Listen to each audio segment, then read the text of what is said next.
Police are still searching for the person responsible for shooting and killing a man while driving on I-70 last month.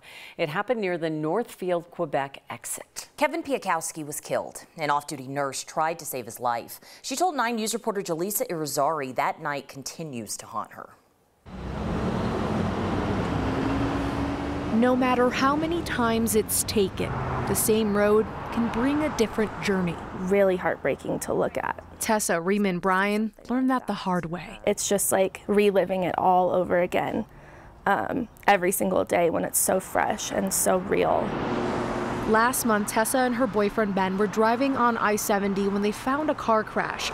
They immediately pulled over to help, but as things were taken care of, they hopped back in their car. And then 2 men were running down the road saying that somebody had fainted at the wheel. So I had Ben drive up there, my boyfriend, and Kevin was at the wheel. 31-year-old Kevin Piakowski was unconscious in the driver's seat. Tessa noticed the passenger window was shattered and Kevin didn't have a pulse. When you see someone hurt and when you see someone in that condition, it just breaks your heart. It breaks your soul. Tessa started chest compressions because that's what an off-duty nurse does, even if you've been on the job for just 2 weeks. We get trained to do CPR and we're told, check for a pulse for less than 10 seconds.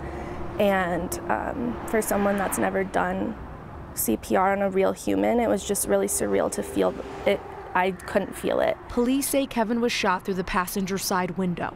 Tessa never saw the bullet wound, but now she can't stop seeing his face. It's actually quite soul crushing. It's one of the, it was a life-changing experience. I have no other way of putting it. And I know that so many lives were changed, especially his family and his sweet fiance. And the road to healing may be long.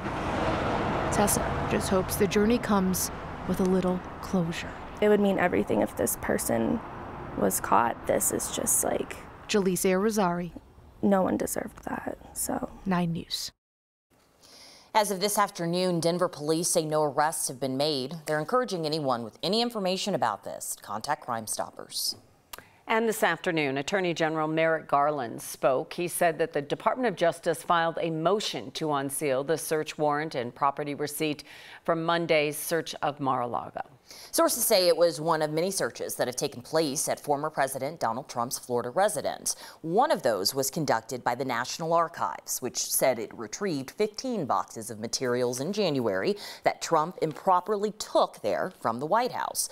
By February, officials with the archives said some of those documents were marked as containing, quote, classified national security information, and the Justice Department started to investigate. The AG addressed some of the things former President Trump has said after the search. I will not stand by silently when their integrity is unfairly attacked. The men and women of the FBI and the Justice Department are dedicated, patriotic public servants. Every day, they protect the American people from violent crime, terrorism, and other threats to their safety while safeguarding our civil rights. They do so at great personal sacrifice and risk to themselves. It's not known when a decision will be made on unsealing that warrant. The Attorney General said he personally approved the call to get one of those in the first place. Taking a live look outside, it is just gorgeous blue skies, but another hot one. Hot. It's just layers of hot right now. We're almost 200. And I think we tied a record or broke a record, Kathy. What did we do? So far, 96 records, 97. Oh, we're close. We've hit 97. We're right there. Okay. Yeah. But the average height this time of year is in the upper 80s. So, this is, while not unusual, it's kind of a string of days where people are like, okay, we're ready to have a break. Outside we go right now. We've got sunshine, beautiful clouds, some thunderheads building to the west of Fort Collins and also to the west of the Boulder area. And so far, nothing severe. We're tracking one cell in Larimer County that's dropping some pretty good rain around the Cameron Peak burn scar. So a flash flood warning posted there. Mid-90s this afternoon. Currently 94 in Denver, 98 in Greeley, 99 in the Scottsbluff area. area. Winds are light out of the east and the southeast, and that's a trend that should continue into the evening. The ozone action alert has canceled, but will no doubt be reinstated again tomorrow. Tropical moisture feeding into western Colorado, bringing beneficial rain to that half of the state, but the Front Range and eastern plains hot and dry. We're watching a little bit of thunder and lightning on the I-70 corridor and up in Boulder County, and then in Larimer County we have that flash flood warning until 5:45 tonight. Again, the Cameron Peak Star is kind of the area that we're watching for some of that heavy rain and potential mudslide criteria. Mid-90s now. We drop into the mid-80s after about 8 o'clock tonight, and then coming up in Maine weather, we're going to talk about a beautiful night coming up. We've got a full moon, the Perseid meteor shower, and we're going to kind of detail that weekend forecast for you as well. Ladies, back to you. Kathy, thanks. You know, it wasn't just I-70 that took on flooding last weekend. Neighborhoods right along it, like people who live in Globeville, saw this out of their front yards. Neighbors say flooding was so bad it ruined some cars. It even got into some homes along there. 9 News reporter Luis De Leon has more on some neighbors' concerns going forward. It was probably, gosh, so up to here, up to the porch. From the front yard, you can see what's left behind. Muddy water everywhere, floating, railroad ties going by. The massive downpours that caused flooding on I-70 in Denver last weekend hit the neighborhoods alongside it. Like everyone else, it was surprising because it was just a deluge. My big trees and pots were bobbing around. Gail LaRue and Amanda Morian have both lived in Globeville for years. Both say their basements took on water because of the flooding. And both shared concerns that sandbags over sewers may not have helped. A spokesperson for Denver Water says their contractors did place some sandbags in the area for work replacing lead service lines in the neighborhood, but they say sandbags from that work were removed prior to last week's rain. It's not clear if the sandbags they say they removed were the ones of concern. And we want to prevent it from happening in the future because this is a lot of damage that we have to pay out of pocket. Generally speaking, a spokesperson with Denver's Department of Transportation and Infrastructure says sandbags are laid down for erosion control. They also said with so many projects all over the area, it's difficult to predict where exactly and when a high-intensity storm will happen. But LaRue believes this all points out a bigger issue. We're just used to cleaning up after these storms, cleaning our own basements, cleaning our cellars. And this is not something that we should be used to doing. We live in the city of Denver. There's so many resources. This is just not an extra burden that we should have to deal with. So we cannot say definitively that if any sandbags in general impacted the amount of flooding that actually happened there. Neighbors do want better answers for that. The Department of Transportation and Infrastructure went on to tell me that they work with property owners to share resources on how they can protect their homes. Alex, Globeville falls under Councilwoman Candy C. DeBaca's district. They're working to inform neighbors on how to report blocked drains going forward. And you understand those concerns, like you were saying, it's almost like some of these streets are lowered than other areas. Right, and so these residents have been dealing with this for years, and so that's why they just want more of a light shed on those streets over in Globeville, right along the highway. Yeah, they need and deserve a solution. Luis, thank you for this. So take a look at this. This is a line of fans this morning just waiting to get into Broncos practice because, you know, it wasn't just the Broncos. The Cowboys were there and the big game's coming up this weekend. Lots of expectations for this team. New coach, new QB, new owners. We got the whole thing. New. And already the owners are making some moves one day after they met everyone. So let's get right to our Broncos Insider, Mike Lisson. Let's talk about the president, Mike, that they named. This guy's got an impressive background. Yes, Damani Leach. He's been with the NFL since 2015, the last 3 years. He was a chief operating officer for NFL International. There's no doubt that the NFL had a lot of influence in kind of helping to arrange the interview process with Greg Penner. But yes, the Penners, the Broncos' new ownership group, made their first hire. And Damani Leach is going to be in charge of the business side of operations with the Broncos. He's also going to be overseeing stadium management. George Payton, the Broncos general manager, is still going to be in charge of football. He'll report directly to Penner. Damani Leach will report directly to Penner.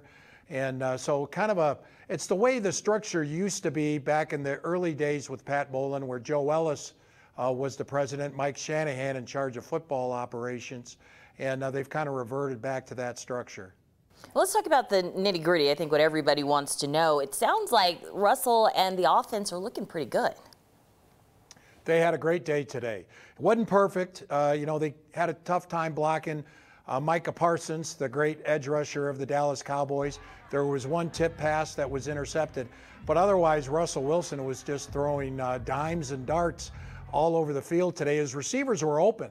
That's what surprised me a little bit today, was how open the Broncos receivers were. There were some misdirection plays. They got the running game with Javonte Williams started first, and then that helped with their misdirection.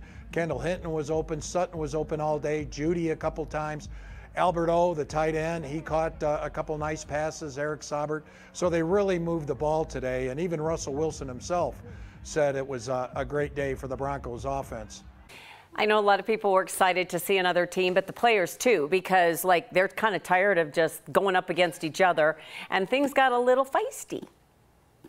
Yeah, I think they got quickly tired of playing another team too, especially on the defensive side of the field.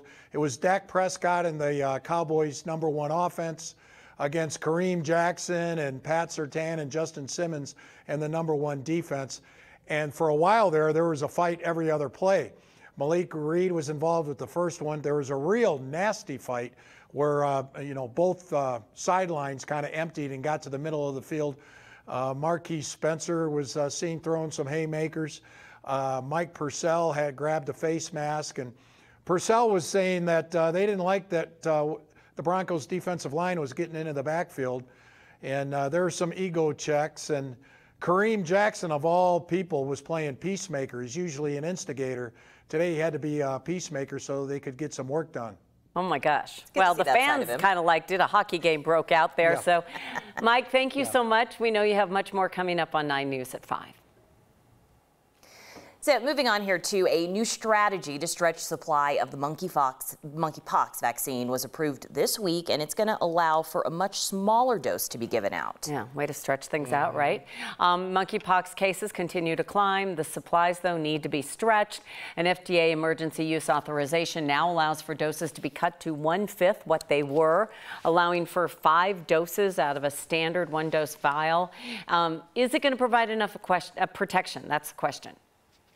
There's a really good set of data from a wide set of vaccines, not just for smallpox, but also flu and rabies, that this way of administering vaccines can actually be more effective. It creates an equivalent immune response, and so therefore, quite likely, equivalent protection. The FDA says delivering doses in this way has resulted in more redness, firmness, itching, and swelling at the injection site. They're just putting it under the skin. But the agency says those studied had less pain and the side effects were more manageable. Officials say this move could increase the number of vaccine doses in the national stockpile from 441,000 to more than 2.2 million. Our legal expert is in studio today talking about former President Trump pleading the Fifth yesterday. He's breaking down what is likely to come next in those legal proceedings. Plus, we're giving you a live look outside from Sky 9. It is a hot day around the metro, so kudos to these folks cooling off at Waterworld. Man, it looks like a blast. And the perfect place to be right now. Keep in mind, tonight is our last 8 p.m. or later sunset of the year. The next one we won't see until May 7th, 2023.